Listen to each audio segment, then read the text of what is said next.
These children are singing about the cycles of drought and famine which afflict their homeland of Turkana in northern Kenya.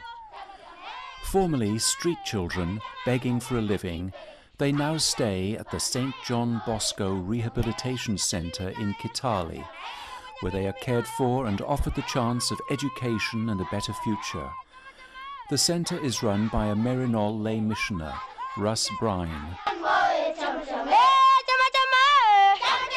Well, my name is Russ Brine. I'm a Maryknoll lay missioner. I've been in Kenya 11 years. I'm the project manager of the Saint Bosco Rehabilitation Centre, which is located in the town of Kitale in western Kenya. This is a project for street children. We're working with a particular community of people. We're working with members of the Turkana tribe. And the way these people have ended up here, the Turkana, is they've come out of northern Kenya, where they have a very, very different climate. It's very hot, very dry. They have periodic drought cycles like the one that we're going through right now. The people in the north, they're pastoralists, living in a very traditional lifestyle. So during times of drought, the grass dries up and their animals start to die. If their animals are dying, well, they're not going to be far behind. So for many years, during these times of drought, the Turkana have come from northern Kenya down to where we are in western Kenya. And the climate here is very different, and the soils are very fertile. So it's an agricultural area, and they figure coming down here, well, at least they'll be able to find food somehow. But when they get here, they're very disadvantaged. They don't speak the national language, they don't have skills for finding work in a town, and so for the most part they're idle. And they're living in basically in these slum camps that the government has set aside for them. They said you can come and live on these little patches of land. And they're very crowded, and like I say, they're extremely disadvantaged. They come here with nothing. Because they have nothing, they can't afford to put their children in school. You still have to pay for a school uniform, you have to pay for school lunch, you have to pay for school supplies, pencils, papers, some textbooks. So because the Turkana coming down here don't have these things, their children just go to the streets and they go there to beg for food. And that's where we take them off the streets, both boys and girls. So then the children come here, and our first goal is to prepare them to enter the formal school system. And we do that through non-formal classrooms. We have 3 non-formal teachers. Our non-formal classes are very small, no more than 10 children. That way they get a lot of individual attention. So we prepare, for probably a period of 1 to 2 years, we prepare the children to go to a local primary school.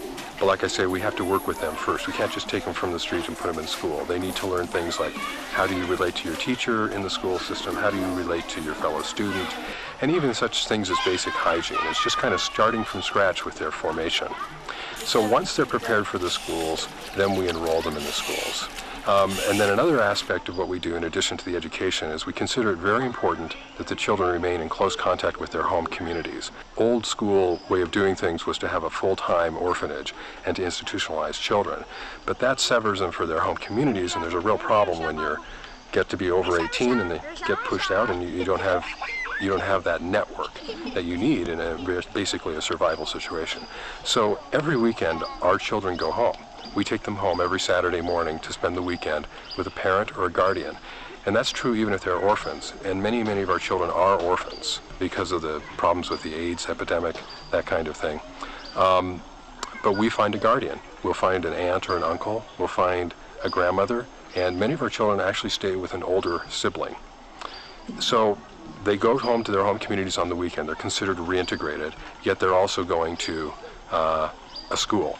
And so our ultimate goal for these children is that they can become self-reliant.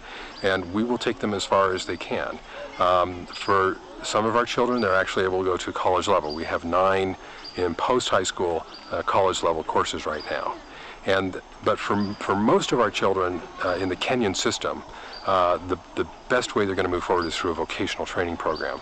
And so we have a lot of students in courses like masonry, carpentry, electronics, welding. For the girls, it's more things along hairdressing and being a seamstress or cooking. And we're pleased. There's enough of an economy right now in Kenya where most of our children that go through a vocational program are finding work. In fact, in the last few years, I think all of them have found work once they've completed their vocational training course. So that is our hope for all the children, is that they will complete at least primary school, which is through grade 8, and that they will go on either to vocational school at that point or they'll go on to a high school. And those that go on to high school will be prepared to go to college after that.